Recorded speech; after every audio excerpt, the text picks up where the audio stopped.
Hi, everyone. My name is Dr. Seth Meyers, and I'm a licensed clinical psychologist who works with student health services at Mount San Antonio College. So today, what I'm going to be doing is doing a brief presentation or tutorial on how to deal with one particular type of stress, which is nervous or restless energy. So in this presentation, I'm going to share some tips and techniques about what you can do when you feel that kind of restless, nervous energy. You're at home, you don't quite know what to do, you don't really want to do anything, but you want to do something.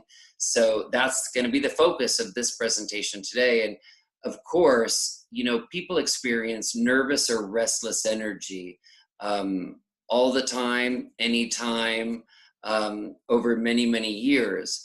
But this topic is never more relevant, of course, as it is when I record this in the spring of 2020, during the quarantine process, the stay-at-home orders that are in place because of the impact of the novel coronavirus. So we'll go ahead and dive in. I'm going to try to share my screen so that you can look at a few slides. I won't bore you to death with slides because I know nobody loves too much PowerPoint. So we'll go ahead and get right to it.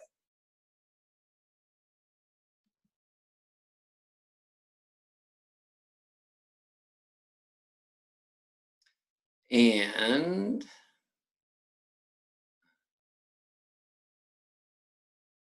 I found it. Here we go. Okay, good. So there you see it. I apologize that it's not incredible production values, but unfortunately, being technologically savvy is not my strength. So, okay, so you see the title right there of the presentation, Positive Ways to Deal with Nervous or Restless Energy. So we're gonna go right into it, and we're gonna look at this next slide. So what is nervous, restless energy? So here's the most important thing to understand, that when a person feels nervous or restless, what it means is overall their mood feels out of sorts. They may feel either overstimulated or understimulated, and I'll explain what that means in a minute. But in general, when a person has nervous or restless energy, they may feel that kind of low-level anxiety. They may feel it like a little bit, they may feel it a lot, or they may feel it like extremely, where they feel like they need to do something. They kind of like want to jump out of their own skin. They don't really know what to do with themselves, but inside their body feels like it needs something, almost like wanting to crawl outside of your own skin. That is the most extreme end of the spectrum of nervous or restless energy. I would say the lowest, the opposite end of the spectrum, the less severe end of the spectrum of nervous restless energy is feeling kind of bored, unstimulated. So you'll see in the third point there that I make on the PowerPoint, common feelings associated with nervous or restless energy. You have to look at it first in terms of what it looks like when a person feels overstimulated, right? So here's the point. You can have two different types of nervous or restless energy. Sometimes you have nervous and restless energy, and you feel like your central nervous system is kind of like low energy. You feel blah. You're not really sure what to do. Low motivation. You don't want to do anything, right? The other type of nervous restless energy, it's a more active, overstimulated type of nervous or restless energy. So you may feel frustrated, irritable, anger. You may want to do something. You may feel prone to action, even though you don't exactly know what you want to do. So that's the most important point to remember about nervous or kind of restless energy.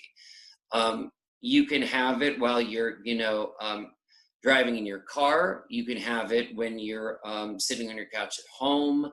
You can have it while you're shopping for groceries at the market.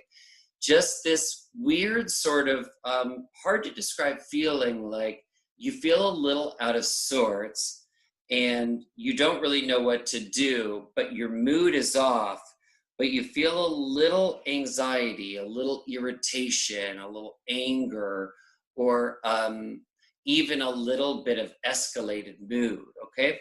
So just remember, when your mood is off, when your mood isn't what clinicians call euthymic mood is like, yeah, I'm okay. My mood is good, normal, positive. I feel fine. I'm not really upset. I'm not really, really happy either, but I'm good. That's what we call euthymic mood. Well, here's what's important to know about when you are in a good mood, a good, like typical normal mood. It means that your central nervous system, all the components of it, are working together like a symphony, and your central nervous system is in alignment. And how you can tell is your mood feels okay, it feels fine, it feels good. That is what we call being kind of like mood regulated. And that is critical to feeling good, to feeling positive, to having motivation. So the most important point from this slide I want you all to take is there's two different types of restless nervous energy. One is when, if you think about it, your central nervous system is either unstimulated and kind of wants some stimulation, wants some excitement, wants something interesting, something novel, or it is understimulated, when your central nervous system feels almost kind of numb. As if it were a color, it would be beige, like low motivation. I don't really know if I want to do anything. I don't know what I want to do. Feeling slightly negative, okay? So let's go on to the next slide. And we are going to look at the best techniques to vent nervous energy. So what I'm about to tell you won't surprise you.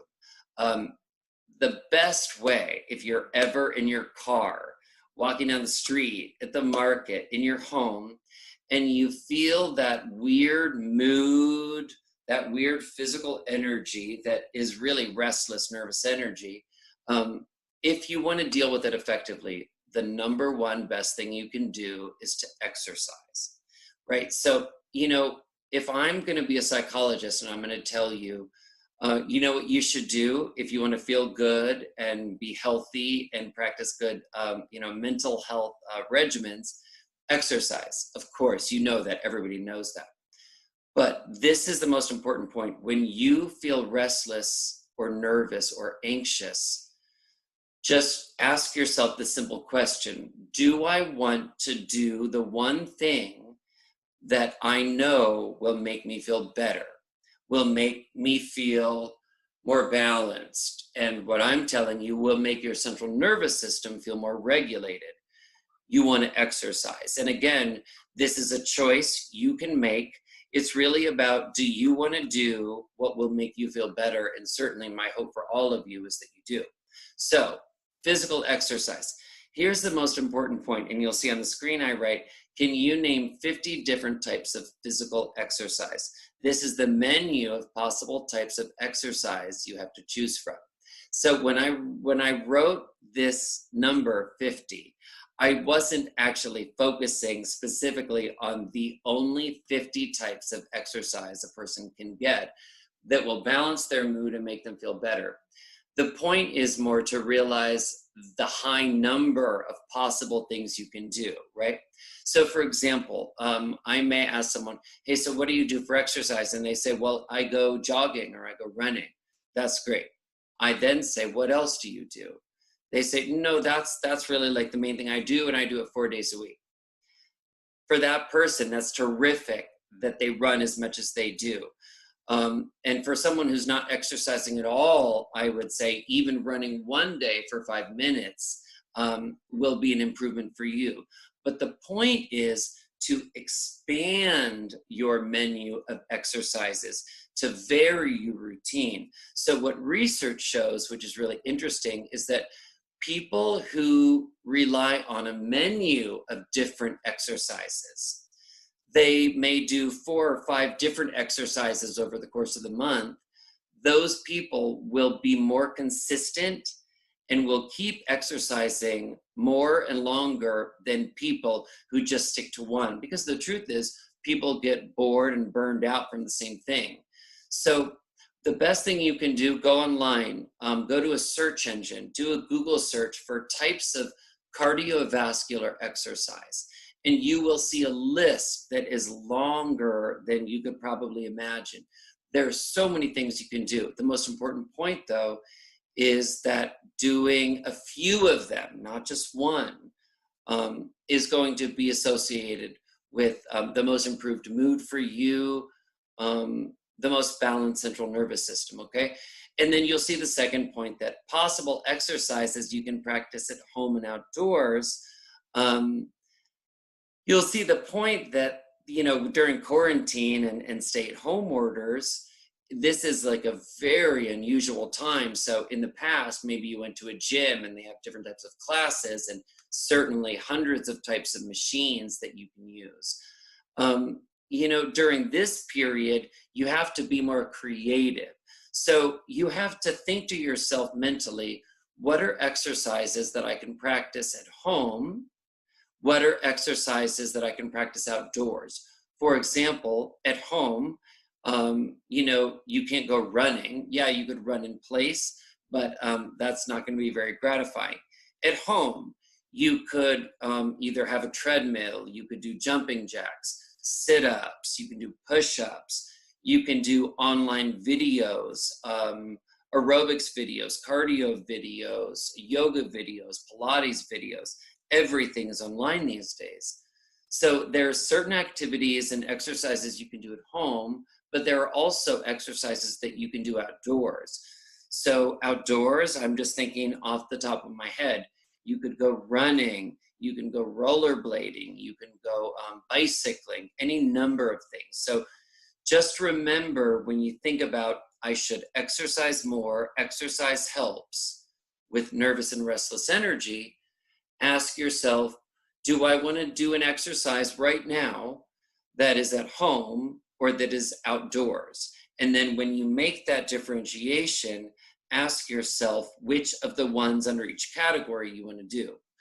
So we'll go to the next one.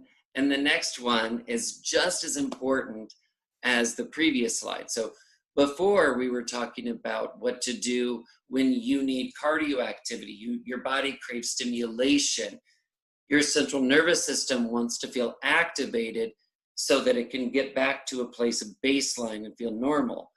At the same time, if you're feeling restless energy, but kind of more agitated, irritated, a little bit more angry, a little bit more hyper, then what your central nervous system is telling you is that you are overactivated and that what you would benefit from is a calming activity. So here on this slide, I show some examples: meditation, journaling, reading for pleasure, playing an instrument or listening to music, talking to a friend or family member, but not just anyone, someone who is comforting, soothing, and nurturing. So we'll go, I just have a couple more slides I want to go through with you. And the next one relates to getting organized. When you have nervous or restless energy, one of the best things you can do is to take that nervous, restless, amorphous energy and say, I'm going to channel it into something concrete, tangible, and specific. And one of the best things you can do is get organized.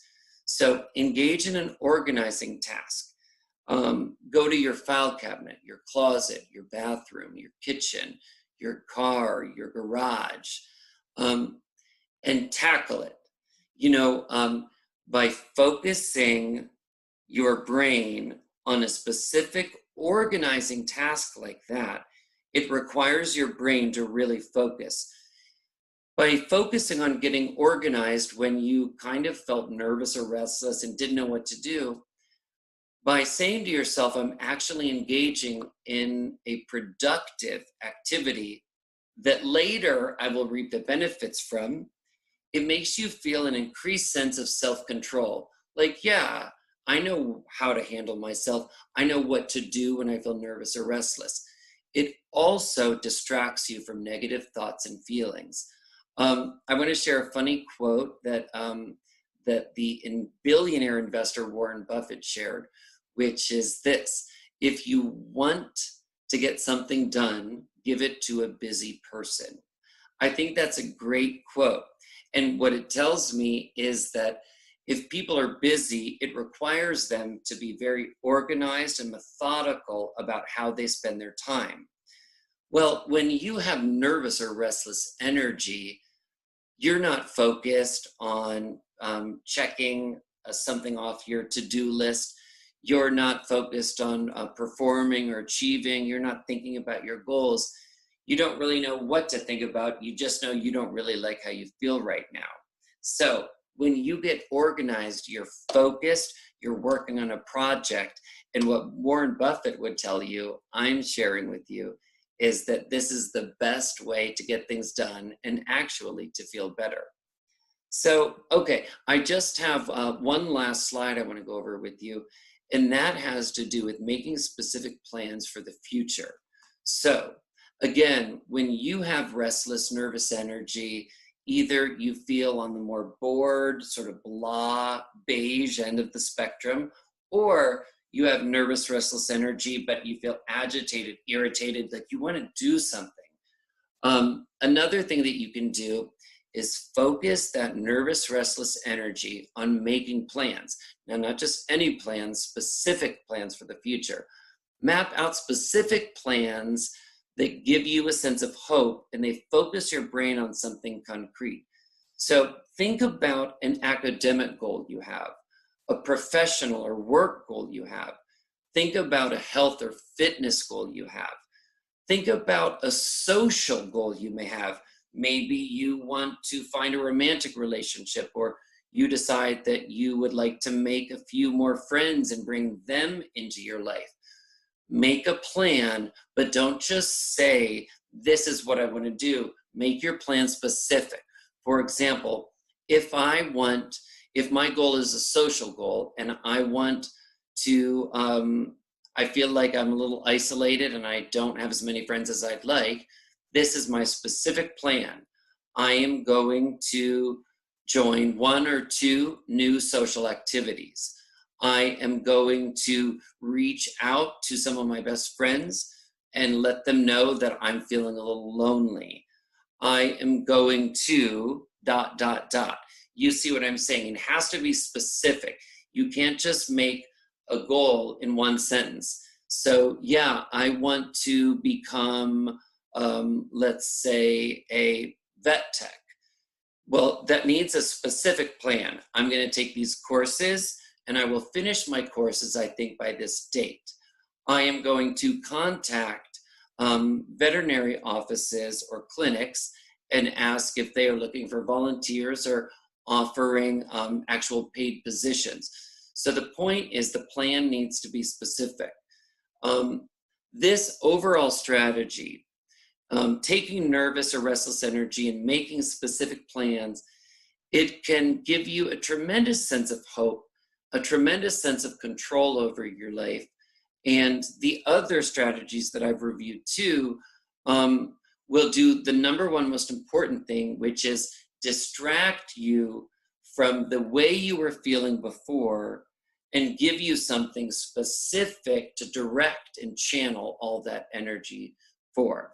So anyhow, I wish you all well. I hope that some of these techniques will be helpful, and hopefully our paths will cross in the future. Thank you.